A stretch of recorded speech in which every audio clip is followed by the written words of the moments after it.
यानी कि तीसरे जो है वाक्य में और ललद्दे कह रही हैं आई सीधी राह से गई न सीधी राह। यानी कि प्रस्तुत वाक्य में ललद्दे के मन में और पक्षपात उजागर हुआ है और उन्होंने अपनी आत्मा को परमात्मा से मिलाने के लिए सामान्य भक्ति के मार्ग को न अपना करके हठयोग का सहारा लिया है। अर्थात दूसरे शब्दों में कह सकते हैं कि भक्ति रूपी सीढ़ी पर न चढ़ कर करके सुषुम्ना नाड़ी कुंडलिनी को जागृत करके अपने प्रभु के बीच हठयोग के द्वारा सीधे तौर पर सेतु पुल बनाना चाहती हैं। यानी कि वह सीधे ही जो है और अपनी इंद्रियों का प्रयोग न कर करके सीधे भगवान से और वह साक्षात दर्शन पाना चाहती हैं। सुषुम सेतु पर खड़ी थी बीत गया दिन आह, जब टटोली कोड़ी न पाई माझी को दूं क्या उतर आई। यानी कि इसी प्रयास में और इस प्रयास में वे सदैव असफल होती रही हैं और इसी प्रयास में धीरे धीरे उनकी उम्र भी बीत गई है। जब तक उन्हें अपनी गलती का एहसास हुआ तब तक उन्हें जीवन की संध्या ही हो चुकी थी। यानी कि संसार में उन्होंने अपनी और उम्र व्यर्थ में ही गवा दी।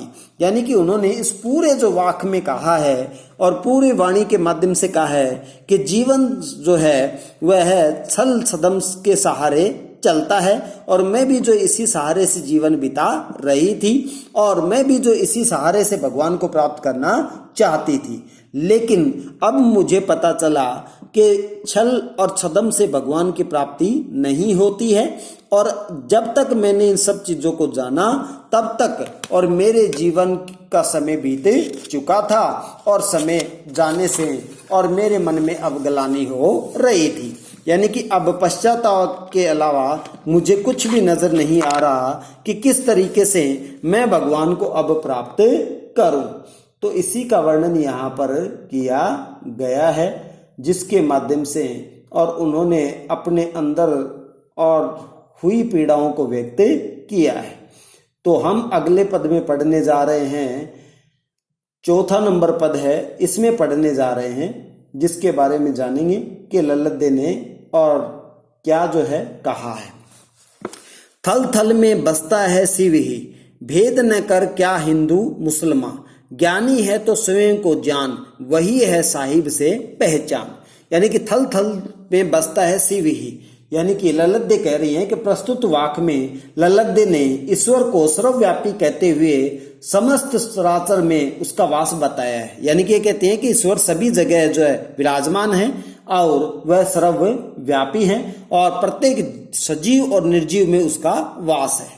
भेद न कर क्या हिंदू क्या मुसलमान। और ललद्दे के अनुसार सृष्टि के कण कण में प्रभु का वास है और वे हम सब के अंदर हैं और अतः हमें जाति धर्म अमीर गरीब ऊंच नीच या हिंदू मुसलमान जैसे भेदभाव नहीं करना चाहिए।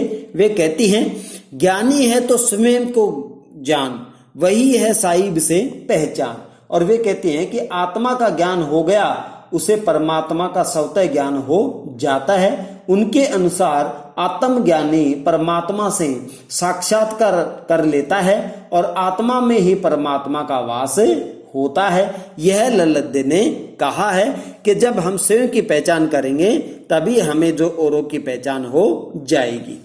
प्रिय विद्यार्थियों, ये इनके प्रश्नोत्तर हैं जो आपको पीडीएफ के माध्यम से भेजे जाएंगे। ये इनके कठिन शब्दार्थ हैं, शब्द संपदा है। तो ये कठिन शब्द आपको जो अपनी और लेखिका और या फिर लेखक या फिर कवि या कवयित्री परिचय के बाद में आपको करने होते हैं। तो ये आप जो है कठिन शब्दों के अर्थ और अपनी जो है कॉपी के अंदर कर करके प्रश्नोत्तर को पूरा करके जांच करवाएं। धन्यवाद।